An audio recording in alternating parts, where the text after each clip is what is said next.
Jonathan had something called P, Subsidy Reinvestment Program, where you saw where the reinvestment from what he said he was going to pull out, you get education, yeah. So you saw how he spent the money, but here we cannot see it, we cannot account for it. The fact is out, Ramaphosa does not own shares in MTN. So the talk about, oh, when I said it yesterday, because Ramaphosa owns shares in MTN, everybody was shaking. It's not true. Ramaphosa divested his shares. There was an investment arm called Sepulka, which Ramaphosa owned 30% stake there. He has since divested out of that investment arm that owns shares in MTN. As of today, empirically fact-check me, the man does not own shares in MTN. Real quickly, just continuing from where President Tinubu spoke, yes, he said all the right things. He talked about the fact that there have been reforms in the Nigerian economy, so much more that they've been able to increase the foreign reserve. But when people keep making the argument about the foreign reserve, I just say, the foreign reserve might not really be a bellwether barometer. It's just, to be able to ensure that we can clear out some importations and we have some foreign buffers to be able to fight when our economy goes down. Like now, for instance, the foreign reserve is going down because of the war as we speak. Yeah. So it's gone down from over 50 billion to about 48 billion. And that's why the other day, I think somebody was attributed to say the foreign reserve is increasing. I said, I'm not sure they have the facts. He talked about other things. He talked about borrowing matrices, the opening of the economy. But the question is, how viable is the economy? You see, for investors to come, they check many matrices. Number one, what's the disposable income threshold in the country?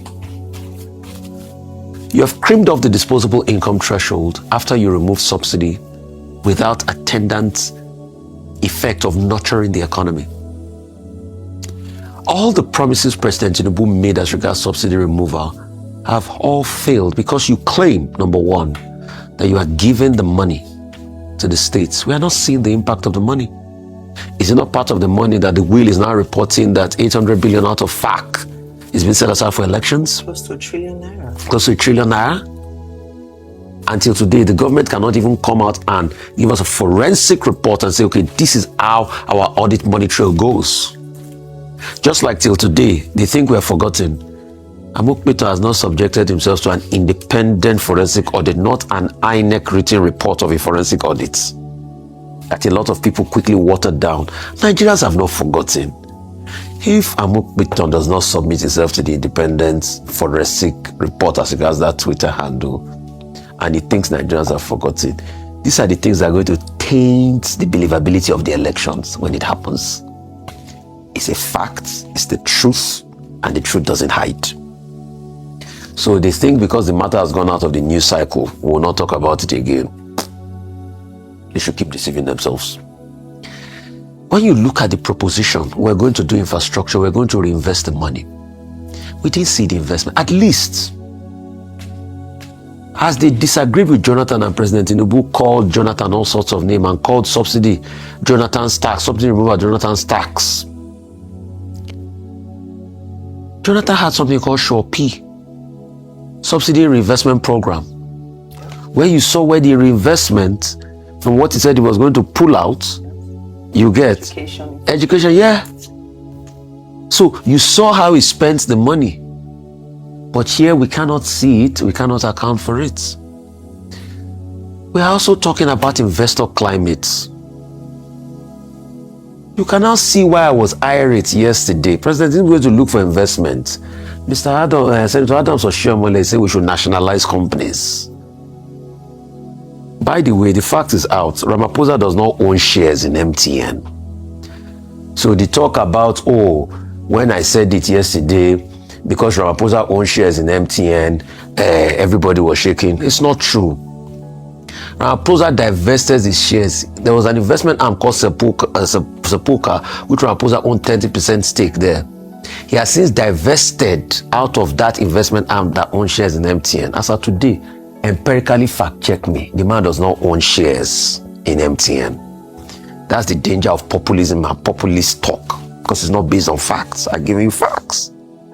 We're talking about nationalization, investor climates. How do people, ramp up cash and easy egress of their money? In that one, I'll give it to President Tinubu. Yes, we've had a better liquid market. People can take their money out. But what's the viability of their buck when they invest it in Nigeria? How much does it make? What's the disposable income like? Yes, there's a big population size. But what's the power of capital spend? So if I'm producing a product that is $5 and I need people to consume it constantly, how many people can afford that money? I think those are the pertinent questions. And I think Mr. Taiwo Oyedele said it again yesterday. Let's look at the loan threshold. I just hope what Taiwo Oyedele has said will not put him in trouble. Because he said the truth that it's not sustainable with this kind of loan.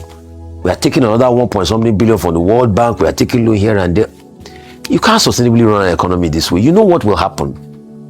You will have an increase in your downline of your servicing of your loan. Today we are spending about 16 trillion to service loan. And when that money keeps increasing, this is money that you ought to use for development. So let's be careful. As regards the ADC, I think they've called for a very germane investigation. We need to investigate. There are many things people need to investigate.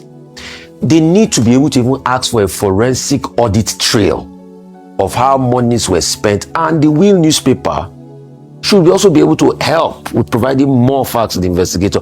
Even part of the investigation that we're also calling on is that of the NNPC.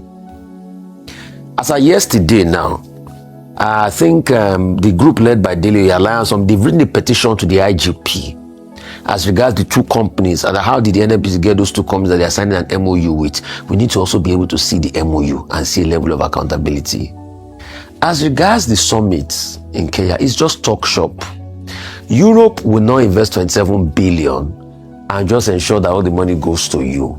It's how the money will also come back to you and perpetuate colonialism. You see, a lot of media didn't report the protests where people came to protest against colonialism of France and they were shot and they were arrested in Kenya yesterday. The 27 billion, yes, is great in investment. But the question is, how does the capital flow? Does it stay back on the continent? It doesn't. So announcement of investments does not mean it is a trickle-down economics. A lot of people get those two things wrong and they get excited. What is the brass tacks of the announcement of the investment? Those are the things people should look at. As regards Seyi Makinde, I probably think he will try to do something with Bala Mohammed. But how viable is that going to be? Only time will tell. So,